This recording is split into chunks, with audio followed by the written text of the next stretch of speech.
అందరికి నమస్తే. మంత్రి, మాజీ పీసీసీ చీఫ్ ఉత్తమ్ కుమార్ రెడ్డి వ్యవహారం ఏందో కాంగ్రెస్‌లో ఒక పెద్ద చర్చనీయాంశంగా మారింది. ఈ మధ్య ఆయన వ్యవహరిస్తున్న తీరు చాలా దాని మీద రకరకాల చర్చలు జరుగుతున్నాయి. ఈ మధ్య చెప్పకుండా ఢిల్లీ పోయొచ్చిన ఆ సంగతి మీకు చెప్పినా కదా! ఎప్పటినుంచి అంటే లోక్‌సభ ఎలక్షన్స్ తర్వాత ఆయన స్పీడప్ పెంచిండు.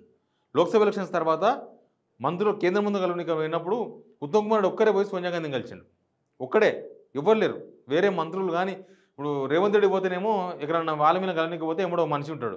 కానీ ఉత్తమ్ కుమార్ రెడ్డి పోతే ఎవరు లేరు. ఆయన ఎక్కడ పోయి సోనియా గాంధీని కలిసొచ్చిండు. తర్వాత టెంపుల్స్ బాగా తిరుగుతున్నాడు. టెంపుల్స్ మొన్ననే ఈ ఫోటో అక్కడిదే. జ్యోతిర్లింగ ఆలయాన్ని సందర్శన ఉజ్జయిని ఇద్దరు. Madam Kodad MLA, Huzurnagar MLA ఇద్దరు. రాష్ట్ర నీటిపారుదల మరియు పౌర సరఫరాల శాఖ మంత్రి ఉత్తమ్ కుమార్ రెడ్డి ఆయన సతీమణి కోదాడ సభ్యురాలు పద్మావతి దంపతులు బుధవారం రోజున మధ్యప్రదేశ్ రాష్ట్రంలో అత్యంత ఉజ్జయినిలోని మహాకాళేశ్వర జ్యోతిర్లింగాలను సందర్శించినట్ట. ఈ ఒక్క టెంపులే కాదు. నాకు తెలిసి తెలంగాణలో ఉన్న వాళ్ళ కాన్స్టిట్యున్సీలో ఉన్న టెంపుల్స్, తర్వాత యాదగిరిగుట్ట టెంపుల్స్ ఇవన్నీ కామన్. తిరుపతి కూడా పోయండి ఈ మధ్య కాలంలో. తిరుపతి కూడా వీళ్ళిద్దరు పోయినారు, భార్యాభర్తలు ఇద్దరు. తిరుపతి పోయి దేవుని కూడా దర్శనం చేసుకొని వచ్చారు. తర్వాత రీసెంట్గా నిన్న మొన్న నేనే చెప్పిన ఢిల్లీకి పోయిండు. ఢిల్లీకి ఉత్తమ్ కుమార్ రెడ్డి పోయి ఆడ ఎవరితో మీట్ అయ్యిండో తెలియదు. సోనియా గాంధీని కలిసిరని చెప్తున్నారు. తర్వాత బట్టి విక్రమార్క కూడా పోయేసి వచ్చిన ఆ విషయం మీకు చెప్పిన నేను ఆల్రెడీ.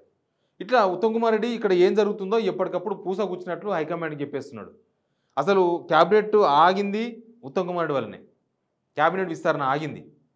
ఎందుకంటే మరి రేవంత్ రెడ్డి ఇచ్చిన లిస్టు చూస్తే మొత్తం బిస్కెట్ వ్యాపారం ఉన్నది. అది బిస్కెట్ వ్యాపారం, అదంతా పత్తి వ్యాపారం లాగా ఉన్నదంట ఆ లిస్టు అని చెప్పి పత్తి వ్యాపారం వద్దని చెప్పి హైకమాండ్, ముఖ్యంగా హైకమాండ్ ఉత్తమ్ కుమార్ రెడ్డిని లాయలిస్ట్గా నమ్ముతున్నది. అందుకే లోక్సభ ఎలక్షన్స్ రిజల్ట్ వచ్చిన తర్వాత ప్రతి విషయంలో ఉత్తమ్ కుమార్ని ఇన్వాల్వ్ చేస్తున్నారు. ఉత్తమ్ కుమార్ రెడ్డిని పిలుస్తున్నారు, ఉత్తమ్ కుమార్ రెడ్డితో మాట్లాడుతున్నారు. ఢిల్లీ వాళ్ళు అవసరానికి పిలుచుకుంటున్నారు.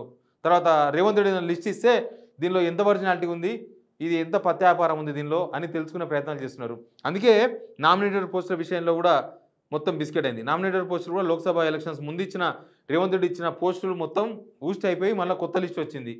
తర్వాత మళ్ళీ పీసీసీ చీఫ్ విషయంలో రేవంత్ రెడ్డి రికమెండ్ చేసిన ముగ్గురు రికమెండ్ చేస్తే ముగ్గురు తీసి పక్కన పడేసినారు. ఈయన ఉత్తమ్ కుమార్ రికమెండ్ చేసిన మహేష్ కుమార్ గౌడ్ని తీసుకొచ్చి పీసీసీ చీఫ్ చేసినారు. నేను చూస్తున్న ఈ మధ్యకాలంలో చాలామంది పార్టీలో పదవులు కావాల్సిన వాళ్ళు కావచ్చు, తర్వాత ఏదైనా హైకమాండ్తో పన్నున్న వాళ్ళు చాలామంది ఉత్తమ్ కుమార్ని కలుస్తున్నారు. ఉత్తమ్ కుమార్ ఇంటి కాడ చాలా బిజీగా ఉంటుంది. నిజానికి ఒక మంత్రి దగ్గర అంటే మామూలుగా ఆయన శాఖకు సంబంధించిన వాళ్ళు, ఇరిగేషన్ శాఖకు సంబంధించిన వాళ్ళు, లేకపోతే ఆయన సివిల్ సప్లైస్ మినిస్టర్ కూడా కాబట్టి దానికి సంబంధించిన అధికారులు వాళ్ళు వీళ్ళు ఉంటారు కామన్గా. కానీ అట్లా కాదు. పార్టీలో చాలామంది ఒరిజినల్ కాంగ్రెస్ లీడర్ చాలామంది ఇప్పుడు ఒక పవర్ సెంటర్ అయిపోయింది ఉత్తమ్ కుమార్ రెడ్డి కాంగ్రెస్లో. అసలు ఉత్తమ్ కుమార్ రెడ్డి ఏం చేస్తున్నాడు, దేనికోసం సూటి పెట్టిండు, ఎందుకు ఈ పూజలు, ఢిల్లీలో ఏం జరుగుతుంది, ఢిల్లీ వాళ్ళు ఎందుకు ఉత్తమ్ కుమార్ని ఊకే పిలుస్తున్నారు, కొంపదీసి ముఖ్యమంత్రి పదవికి ఏమన్నా సూటి పెట్టిండా, ఎందుకు నెక్స్ట్ ఆయనే ముఖ్యమంత్రి అనే చర్చ కూడా జరుగుతుంది కాంగ్రెస్లో. ఇక్కడ నేను ఏదో ఎవరు లేపాలన్నా కాదు వార్త చేస్తున్నది. కాంగ్రెస్లో ఒరిజినల్గా జరుగుతున్న చర్చ. రేవంత్ రెడ్డి కనుక తప్పిస్తే నెక్స్ట్ ఉత్తమ్ కుమార్ రెడ్డి ముఖ్యమంత్రి అనేది చాలామంది చెప్తున్నారు. ఎందుకంటే ఆయన హైకమాండ్తో నడుపుతున్న సంబంధాలు కావచ్చు, లేకపోతే హైకమాండ్ ఈయన నమ్మిన తీరు కావచ్చు, నమ్ముతున్న తీరు కావచ్చు, రేవంత్ రెడ్డి పైన ఉత్తమ్ కుమార్ రెడ్డి నిఘా పెట్టాడు. కరెక్ట్ నేను చెప్పి ఇది లైన్. ఇక్కడ ఏం జరుగుతుంది, రేవంత్ రెడ్డి వాళ్ళ అన్నదమ్ములు ఏం చేస్తున్నారు, రేవంత్ రెడ్డి బిజినెస్ లేనిది, రేవంత్ రెడ్డి వ్యవహారాలు ఏంది, మొత్తం ఉత్తమ్ కుమార్ రెడ్డి ఎప్పటికప్పుడు హైకమాండ్కి రిపోర్ట్ చేస్తున్నాడు ఇక్కడ జరుగుతున్న వ్యవహారాలు మొత్తం కూడా. అందుకే ఉత్తమ్ కుమార్ రెడ్డి ఇంటి దగ్గర గుంపు కాంగ్రెస్ నాయకులు కనిపిస్తున్నారు.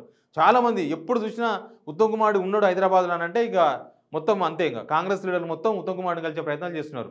రేవంత్ రెడ్డి దగ్గర నుంచి పోతే వర్క్ కాదు, రేవంత్ రెడ్డి దగ్గర నుంచి రికమెండేషన్ పెడితే పని కాదు అని వాళ్ళకు అర్థమైనట్టుంది. అందుకే ఎవరు రేవంత్ రెడ్డి ద్వారా రికమెండేషన్లు, రేవంత్ రెడ్డిని పోయి దేహి అని పదవులు అడిగే దానికి పోతలేరు.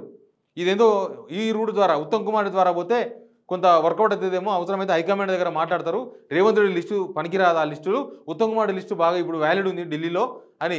ఈయన తిరుగుతున్న తీరు కూడా దానికి అనుకూలంగానే ఉన్నది కదా. గుళ్ళు తిరుగుతున్నాడు, గోపురాలు తిరుగుతున్నారు, ఢిల్లీకి చెప్పకుండా తిరుగుతున్నారు. ఇవన్నీ జరుగుతున్నాయి కాబట్టి ఉత్తమ్ కుమార్ రెడ్డి ఏదో చక్రం తిప్పుతున్నాడు కాంగ్రెస్లో అనేది అందరూ అనుకుంటున్న మాట. ఇది నిజంగా మీరు ఒకసారి గమనించండి. రేవంత్ రెడ్డి ఇంటికి పోతున్న మినిస్టర్లు ఒకరిద్దరు మినిస్టర్లే. దానిలో పొంగులేటి శ్రీనివాసరెడ్డి ఫస్ట్ ఉంటాడు, తర్వాత సెకండ్ బట్టి విక్రమార్క. అప్పుడప్పుడు బట్టి విక్రమార్క పోతున్నాడు. బట్టి విక్రమార్క తర్వాత ఎందుకు పోతున్నాడు అంటే ఆయన ఏదో విషయంలో కాంప్రమైజ్ అయ్యాడు పోతున్నాడు అని చెప్తున్నారు. బట్టి విక్రమార్కను హైకమాండ్ నమ్ముతుందో లేదో తెలియదు కానీ ఉత్తమ్ కుమార్ రెడ్డిని మాత్రం 100కు 100% నమ్ముతున్నట్టుగా ఆ పార్టీ నేతలు చెప్తున్నారు. అందుకే ఆయన మొన్న పోయి తర్వాత బట్టి విక్రమార్కను పిలుచుకొని ఆడ మాట్లాడుకొని వాపసు వచ్చేసినారు. ఎందుకు పోయినరో ఏం కథనో రాడారు కూడా తెలియదు, ఎవరు తెలియదు, వాళ్ళ ప్రోటోకాల్ కూడా ఎవరు తెలియదు, వాళ్ళ గన్మెన్లు కూడా తెలియదు, వాళ్ళ పిఏపీఆర్ వాళ్ళు కూడా తెలియదు. అంత సీక్రెట్ మెయింటైన్ చేస్తున్నారు హైకమాండ్ దగ్గర ఏం జరుగుతుందని.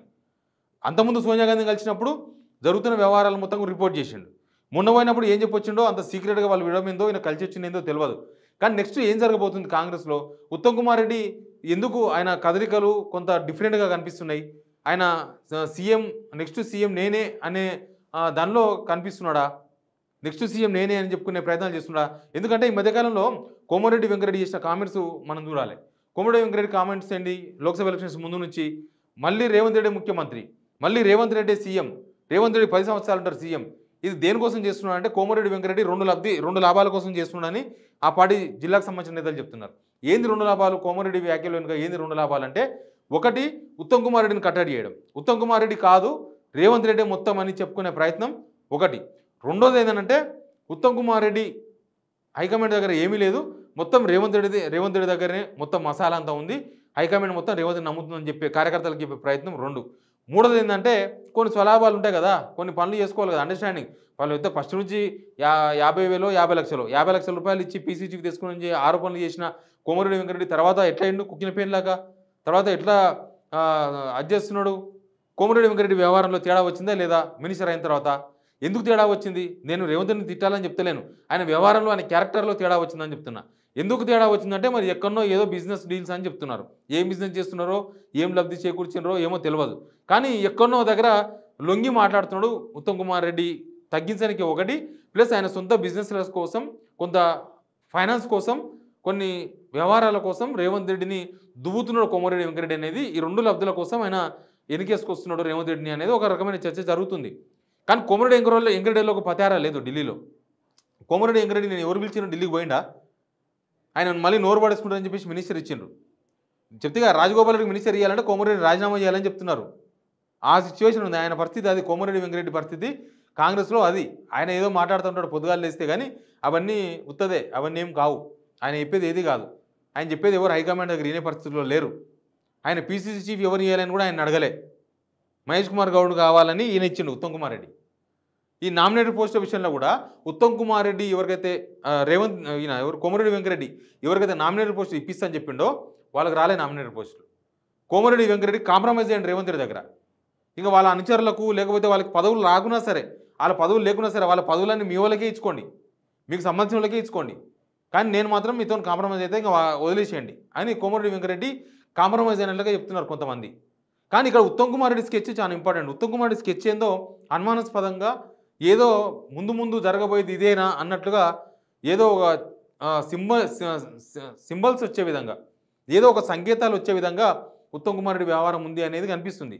నిజానికి ఇప్పుడున్న వాళ్ళలో చాలామందిలో కొంతమంది ఏనో దగ్గర లొంగిపోతూ ఉంటారు, ఏదో విషయంలో కొందరు లొంగిపోతారు, ఏదో బిజినెస్ దగ్గర కొందరు లొంగిపోతారు, పదవుల కోసం కొందరు లొంగిపోతారు. కానీ ఉత్తమ్ కుమార్ రెడ్డి స్ట్రైట్ ఫార్వర్డే. ఉత్తమ్ కుమార్ రెడ్డి ఢిల్లీ బాటనే. ఢిల్లీలో ఏందో, ఢిల్లీ దగ్గర ఏముందో ఈయనకు తెలుసు, ఈయన ఏం చెప్పదలుచుకున్నాడో ఢిల్లీ వాళ్ళకి తెలుసు, ఈయన ఇక్కడ ఏం జరుగుతుందో చెప్పే ఏకైక వ్యక్తి ఢిల్లీకి అని చెప్తున్నారు వాళ్ళు. ఇప్పుడు ఏకైక వ్యక్తి ఈ మధ్యకాలంలో సోనియా గాంధీని రేవంత్ రెడ్డి కూడా కలవలేదు, కానీ ఉత్తమ్ కుమార్ రెడ్డి కలిసిండు. ఏ మినిస్టర్ కలవలేదు, బట్టి విక్రమార్క కలవలేదు, కోమటిరెడ్డి వెంకరెడ్డి వాళ్ళు కలవలేదు. ఎప్పుడో అప్పుడు గవర్నమెంట్ వచ్చినప్పుడు అందరూ పోయి గ్రూప్ ఫోటో దిగొచ్చారు, అది వేరు. కానీ ఇండివిజువల్గా పోయి కలిసి ఇక్కడ జరుగుతున్న వ్యవహారాల మీద ఒక రిపోర్ట్ ఇచ్చే స్థాయి ఉత్తమ్ కుమార్ రెడ్డికి ఉందని హైకమాండ్ అనుకుంటుంది. కాబట్టి ఉత్తమ్ కుమార్ రెడ్డి వ్యవహార శైలి పైన రేవంత్ రెడ్డి కూడా అనుమానం వచ్చింది. అసలు ఏం చేస్తున్నాడు ఈయన రేవంత్ రెడ్డి దగ్గర పోడు, రేవంత్ రెడ్డిని కలవాడు, ఆయన పని ఆయనది, ఉత్తమ్ కుమార్ రెడ్డిది. ఆయన పని ఏందో ఆయనదే. ఏమన్నా రేవంత్ రెడ్డికి అవసరం ఉంటే ఉత్తమ్ కుమార్ రెడ్డికి ఫోన్ చేసి మాట్లాడుకోవాలి తప్ప ఉత్తమ్ కుమార్ రెడ్డి ఆయనకు ఫోన్ చేసి మాట్లాడే పరిస్థితి కూడా లేదని చెప్తున్నారు కాంగ్రెస్ వాళ్ళు. ఆయన అసలు మాట్లాడాడు, ఆయన పని ఆయన చేసుకుంటూ పోతాడు అంతే. ఆయనకు 2 మినిస్టర్లు ఉన్నాయి, ఆ పని ఆయన చేసుకుంటాడు, ఆఫీసర్లతో మాట్లాడుకుంటాడు అంతే, ఇంకేం లేదు. ఇట్లా ఉత్తమ్ కుమార్ రెడ్డి వ్యవహారం కాంగ్రెస్లో అనుమానాస్పదంగా, కొంత చర్చనీయాంశంగా భవిష్యత్తులో ఏదో జరుగుతుంది. అది జరిగితే నెక్స్ట్ మళ్ళీ ఉత్తమ్ కుమార్ రెడ్డే నెక్స్ట్ కాబోయే సీఎం అనే ఒక సంకేతాలు వచ్చే విధంగా ఒక చర్చ కూడా జరుగుతుంది కాంగ్రెస్ పార్టీలో. చూద్దాం ఏం జరుగుతుందో. Please subscribe signal TV.